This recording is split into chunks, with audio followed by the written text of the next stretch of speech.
Hey guys, this is Megtodgic, and welcome back to another episode of the Translucent Plastics Archive. In today's episode, we're going to be talking about these beautiful Kozo speakers. I've been wanting to talk about these for a while. I've actually had them for quite a while too. They're from Japan. They were designed in Japan. I don't think they were ever sold in many other countries. Possibly a little bit in the US, but definitely not extensively. But they are absolutely beautiful. You can see the logo on the back there, Kozo. You can kind of see that. The thing that really strikes me about these is just how thoughtfully designed they are and how beautifully designed they are. The first thing that you notice, these were made, of course, for the iMac G3. And the first thing you'll notice about them is they actually take on the same shape as the iMac G3.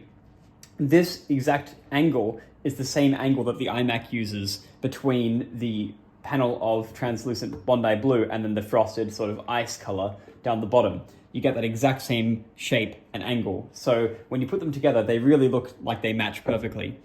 The other thing that's beautiful about these Kozo speakers is the fact that, other than that kind of faint logo there, you've got no logo on the front.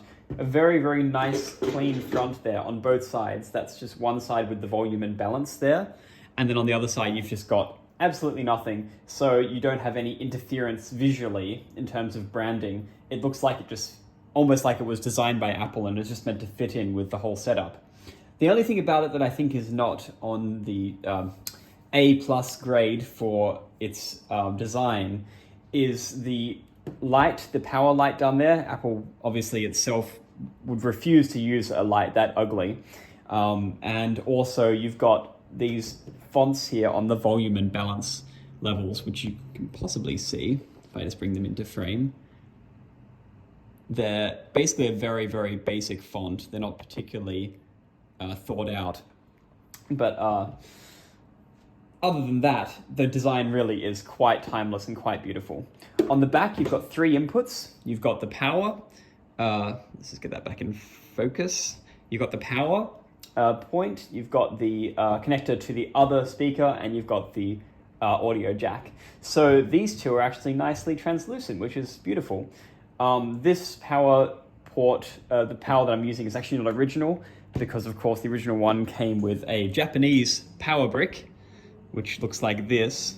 Nothing particularly special, I'm not going to keep this, but just to show you what the original did look like. It's a bit more chunky than what you would get today. But if you were looking for one and you don't have this, what you just need is a 15 volt DC, 800 milliamp hour. I think what I'm using right now is a 15 volt DC with a 1 amp supply. I don't know what terms are for that, who cares? But the point is, that's what it looked like, and that's just the power that you need for these. So they actually do have a bit more power than some speakers. A lot of speakers might be USB powered or something, but these have definitely enough power to make a good sound. And now we can get to what that sound actually is like. So let's have a listen.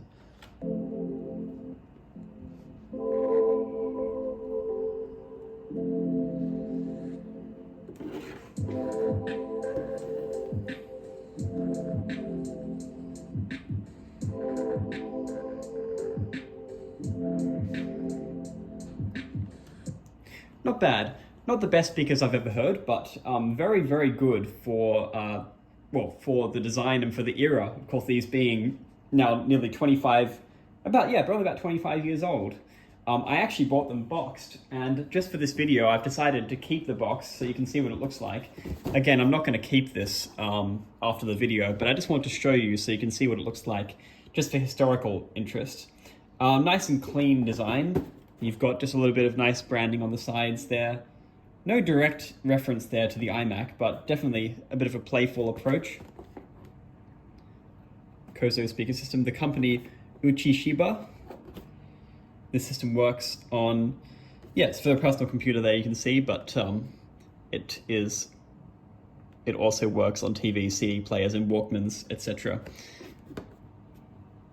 This originally released just in this one color, Bondi blue, but then it came out in some other colors too, and not the colors that exactly match the fruit colors, actually, while they were very clearly designed to match the iMac. In fact, if you go look on YouTube, if you go into sort of the depths of YouTube, you can go find someone who made a Japanese video, and he actually was one of the co-designers of this actual speaker set.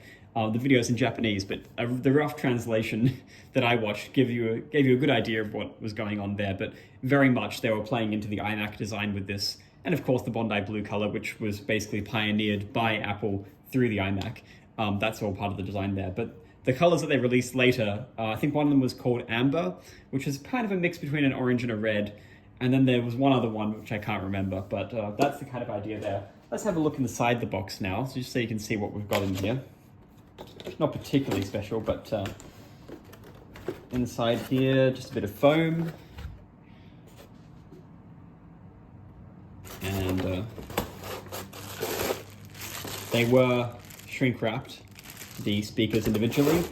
Like I said, I bought this boxed. Actually, never. I'm not sure. I think it wasn't sealed, but it was boxed and presumably never used. Got that from a Japanese website. Inside here, you've got just some foam that carried the speakers there. Nothing too special. More foam, and this box here. And inside the box, let's have a look. I think this housed the power supply. Yeah, that was just for the power supply there, which I've taken out and I've shown you. So that gives you an idea of that. The only other thing I wanted to talk about is the coloring, the color of these ones. I already said that they're Bondi Blue, but I've got some comparative examples here to show you, give you a color comparison. That there behind is Blueberry, of course, the Apple Studio display. These ones here are Mac Ally, which were meant to be Bondi Blue. They're a bit lighter, I think, than a real Bondi Blue. And I can also get one more example, which would be the Bondi Blue Puck Mouse. I'll just go get that.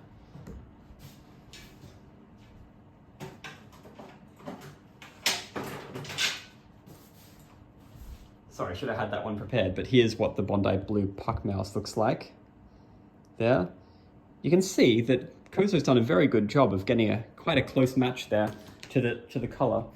In terms of the translucency, it goes all the way through, so you can see the internal wiring there, and it really does shine beautifully, especially in daylight. Not as bright as Blueberry, not as bright as the Pele Apollo speakers, which I've shown on this channel as well.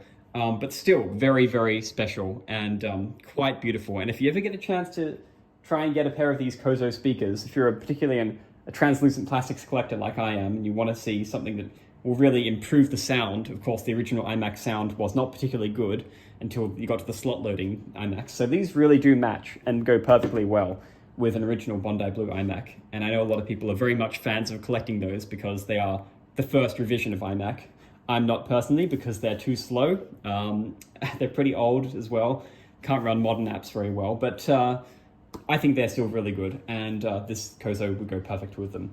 So I hope you enjoyed the video, and thanks for watching.